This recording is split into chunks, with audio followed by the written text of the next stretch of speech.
Oke, assalamualaikum warahmatullahi wabarakatuh dan selamat pagi rekan-rekan semua. Coba perhatikan ilustrasi layar ini baik-baik.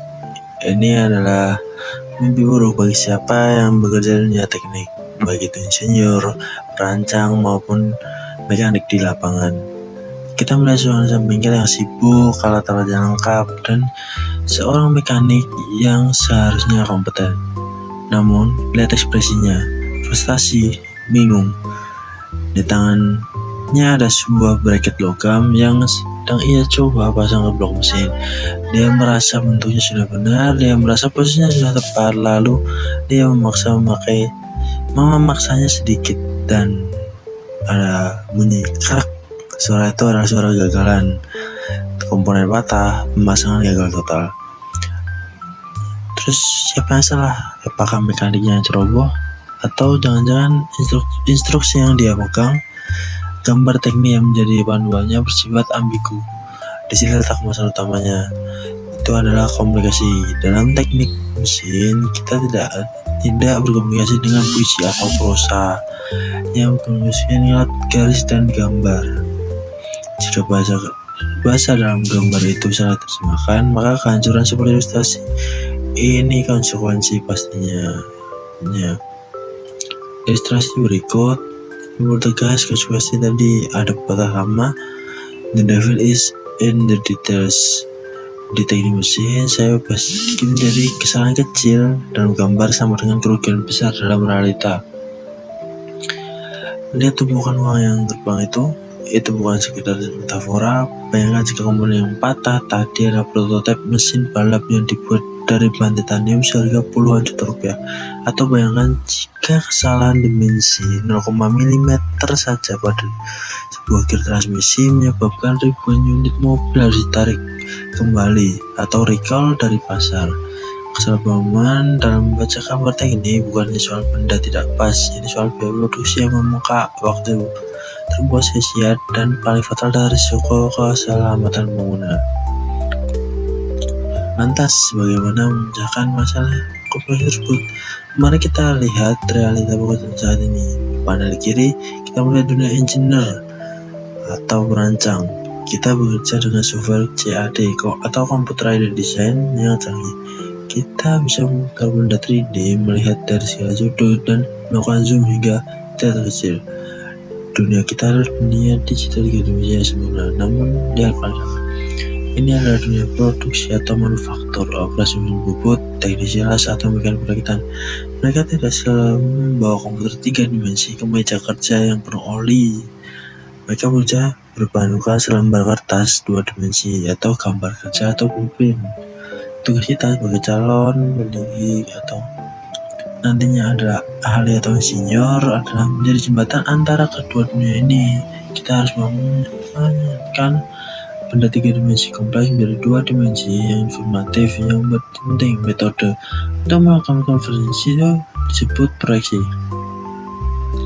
Oke, untuk mengambil logika proyeksi, saya mengajak Anda untuk berimajinasi dengan konsep the glass box atau kotak kaca. Bayangkan sebuah mobil yang diletakkan melayang di dalam sebuah kubus kaca transparan. Bagaimana cara membuatnya? Pertama itu kita beri depan kotak, melihat mobil dari depan, lalu melukis outline mobil itu tepat di bagian kaca depan. Lalu kita melayang ke atas, kita melihat atap mobil lalu menulisnya bagian atas. Begitu juga dari setelah posisi kaca tergambar, langkah selanjutnya adalah kita buka kotak tersebut, kita rebahkan sisinya menjadi satu bidang datar. Inilah solusi merupakan dalam gambar teknik. Posisi pandang atas, depan, dan samping memiliki tata letak tertentu, bukan ditaruh sembarangan, tapi hasil dari membedah kotak pandangan tersebut. Inilah yang kita sebut proyeksi ortogonal. Oke, teori ini adalah teori Eropa versi Amerika. Sekarang kita masuk pada materi inti yang sering menjadi momok bagi siswa SMK maupun mahasiswa nih, yang diketahui perbedaan proyeksi Eropa dan Amerika. Mau ada dua, mana yang harus dipakai? Nah, ini mari kita bedah satu-satu. Perhatikan sisi kiri proyeksi Eropa, logikanya seperti center dan bayangan. Urutannya mata, benda, bidang gambar. Bayangkan Anda menyatu sebuah benda bayangan akan jatuh di belakang flat speed karena jika melihat benar di sisi kanan, bayangan jatuh di tembok di sebelah kiri. Akibatnya gambar akan diletakkan di kiri, pandangan depan, pandangan atas, sedangkan bawah. Ini disebut dengan prinsip terbalik oleh pemula, tapi sebenarnya ini adalah logika bayangan. Sekarang perhatikan sisi kanan, itu adalah proyeksi Amerika. Logikanya seperti memotret lewat kaca jendela. Untuk tanya mata bilang gambar benda. Bayangkan ada kaca di antara Anda dan benda yang gambar apa yang Anda lihat. Jika Anda melihat sisi kanan, ya Anda melihat di kaca sebelah kanan. Akibatnya gambar pandangan kan letaknya di kanan, pandangan atas letaknya di atas. Prinsipnya what you see where you draw. Karena logikanya lebih natural, langsung, dan mereka ini mendominasi industri terutama di sektor otomotif Jepang dan Amerika Serikat. Bagian teknis, bayangkan Anda mengirim gambar ke bengkel bubut, tapi Anda lupa memberitahu apakah Anda memakai sistem Eropa atau Amerika. Operator bubut bisa salah membaca singkat Anda dan hasilnya fatal untuk simbol koreksi dan inti gambar. Simbol ini adalah paspor di gambar teknik Anda. Simbol Eropa itu adalah trapesium dulu, lalu pada simbol Amerika itu adalah lingkaran dulu. Ingat pada tulisan di bawah itu jangan tertukar. Satu simbol kecil ini menentukan nasib seluruh proses produksi.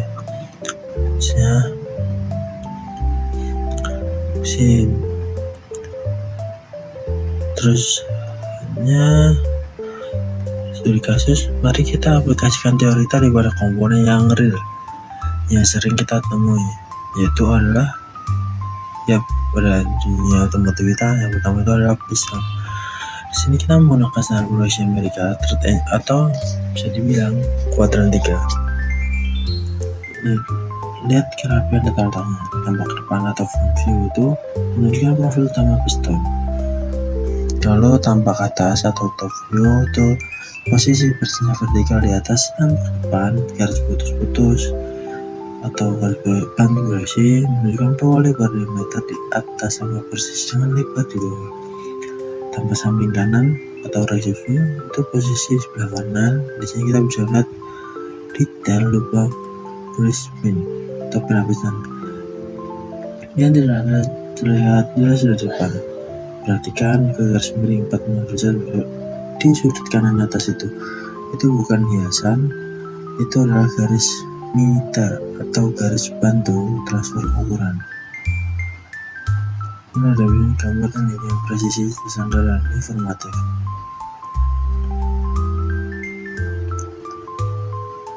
Practice makes perfect.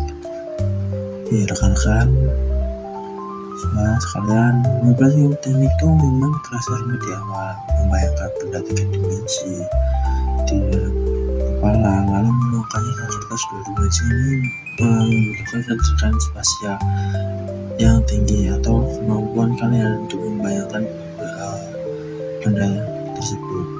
Tapi lihatlah pesan utama, practice makes perfect. Kalian memiliki teknik membaca proyeksi dan memahami standar ISO bukanlah bakat bawaan lahir. Tidak ada bayi yang lahir langsung bisa membedakan proyeksi Amerika dan Eropa.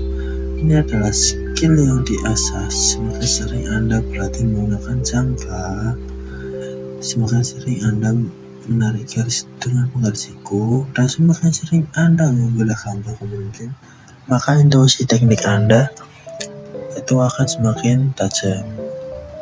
Nah, sebagai calon insinyur, atau engineer, nah mari kita budayakan menggambar dengan standar yang benar, karena dari ujung pensil kita lah inovasi teknologi masa depan.